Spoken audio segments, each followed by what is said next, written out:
I'm going to read a letter that was written to me, Tina, from Obama while he was in the White House, as he was actually leaving office January 16, 2007.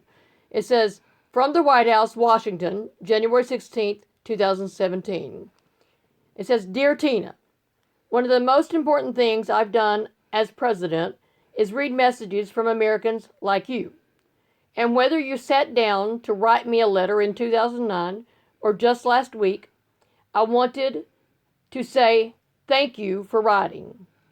Letters like yours have given me the chance to hear the real stories that make up the ever-changing narrative of America. There are stories of your setbacks and successes, your fears and your hopes, not just for today, but for the country and the world we'll leave to our children and our grandchildren.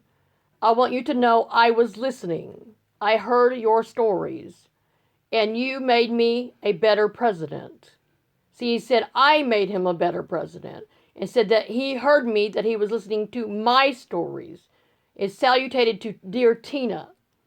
In 2014, a young mom took a chance and shared her family's story with me.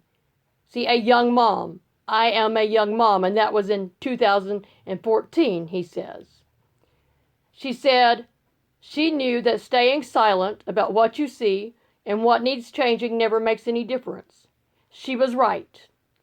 And so while serving you, and notice you here is referring to Dear Tina, that's who he wrote it to.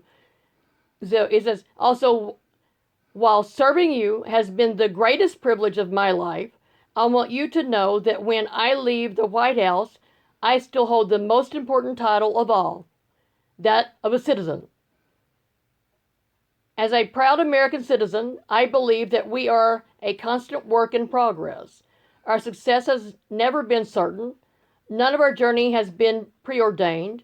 There's always been a gap between our highest ideals and the reality we witness every day.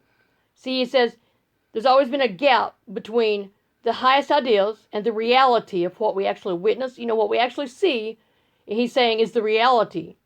But there's a gap between that and our ideas. But what makes us exceptional, what makes us Americans, is that we have fought wars and passed laws and reformed systems and organized unions and staged protests and launched mighty movements to close that gap, to bring the promise and the practice of America into closer alignment, to form the more perfect union. So our collective future depends on our collective willingness to uphold our duties as citizens, to vote, to speak out, to stand up for others, knowing that each of us is only here because somebody somewhere stood up for us. And for the rest of my days, I promise I will be right alongside you, continuing to do my part to build a better, more prosperous, more diverse, and inclusive America, and America with a future full of hope. From all of us in the Obama family, thank you for writing. And so what's extremely critical about this, you need to stand up, you need to write your stories to the White House. Obama has promised that he will be right alongside me for the, continuing to make this happen, to continuing to reform, to continue to vote for laws, to continue to help us. And the same thing with Trump. As Obama was leaving office January 16, 2017, Trump was coming in. And I was taught in school the last thing on your mind is going to be what you take with you, which means he took it with him and he passed it on to Trump.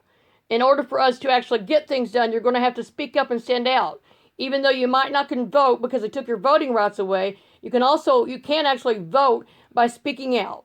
So people need to write the White House so they can see that it's more than just myself and see that it is serious here for us to get this taken care of. That's cool.